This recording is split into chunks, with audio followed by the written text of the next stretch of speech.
Sergeant, what about the experience of these troops? Are they ready for the type of terrain and warfare they may be up against? Look, these men have trained all the way from Alaska to Panama. They're all volunteers. Many of the officers and non-coms are combat veterans. Some Korea, some World War II. The CO got his degree in Normandy in 1944. We've been on willow freeze, banyan tree, and Swiss strike. Some pretty rugged exercises. When they're talking about a combat-ready outfit, that's an outfit like this. This is the best trained battle group in the United States Army. You're pretty emphatic about their training, Sergeant. You know, they have paper requirements for what it takes to qualify, to be combat ready. Well, this outfit has that and a lot more. Thanks, Sergeant, and good luck.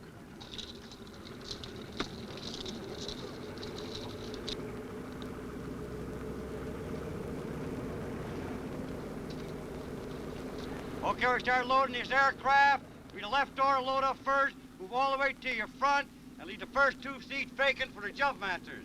Okay, start moving in now. Keep it closed up as you go in there. Once you get in the aircraft, take your seat and also fasten your safety belt. Keep your chin strapped down until we're airborne. Keep moving in as fast as you can. All the way down to your front. Make sure you get your seat, fasten your safety belt. This particular operation called for an overseas movement by many types of air transports. And in this operation, an overseas staging area is available for parachute and weapons issue on the ground. These troopers are reloading into assault aircraft from which they can jump. Okay, right door, start moving in. Keep it moving here, move as tight as you go in there. When you get in the aircraft, make sure you take your seat. And also get your safety belt fastened. Your chin strapped down until we're airborne.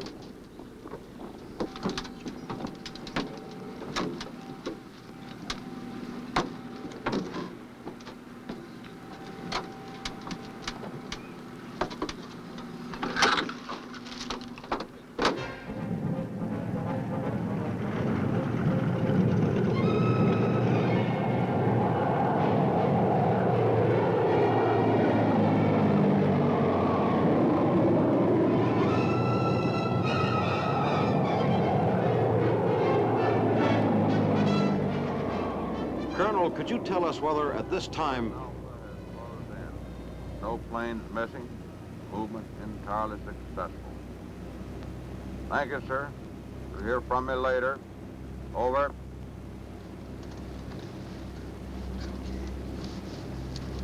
General Adams has just reported to Washington that Hit Hard has arrived and is ready to do its job. Well, Colonel, do you think I could talk to General Adams now? Why don't you go ahead? General, this deployment looks like a success. What are some of the things that might have happened that might have gone wrong? Well, when you have hundreds of aircraft in the air flying great distances, there's always the risk of mechanical failure somewhere on the way that could result in a bad accident. Fortunately, we've had none. Also, weather is variable over a distance as great as this operation spans, and sometimes it could frustrate arriving in the destination area on time. Our weather has been reasonably good and has not delayed our aircraft to any extent. Then, of course, as you approach the objective area, there's always a risk of hostile action. Our CASAF has been on the ground and in business for several hours, and we've had no hostile action so far, but we believe that they can take care of it if there should be any. The CASAF the General mentioned means Composite Airstrike Force. These are the fighters primarily, which arrived well ahead of the troop transports.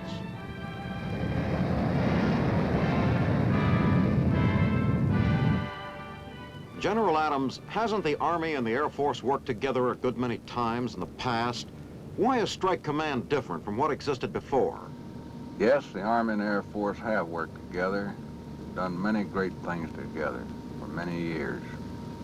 However, except for a few specialized tasks such as the SAC operation, Modern warfare transcends the capabilities of the Army, Navy, and the Air Force, none of whom can win a war alone, but combined they can.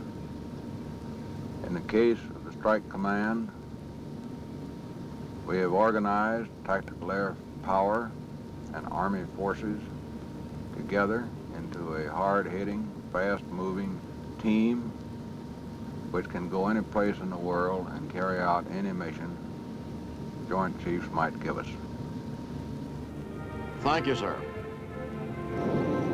To meet the threat, the emergency, the aggressive act, Strike Command is ready now. A balanced, flexible air-ground striking force, practiced in getting away swiftly and reaching far corners of the earth in hours. Through the means of a unified command and a joint headquarters, the United States is better prepared than ever before to summon up its military strength for the critical moments that may come.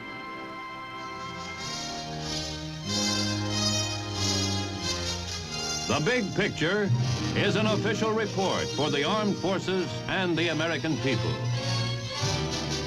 Produced by the Army Pictorial Center. Presented by the Department of the Army in cooperation with this station.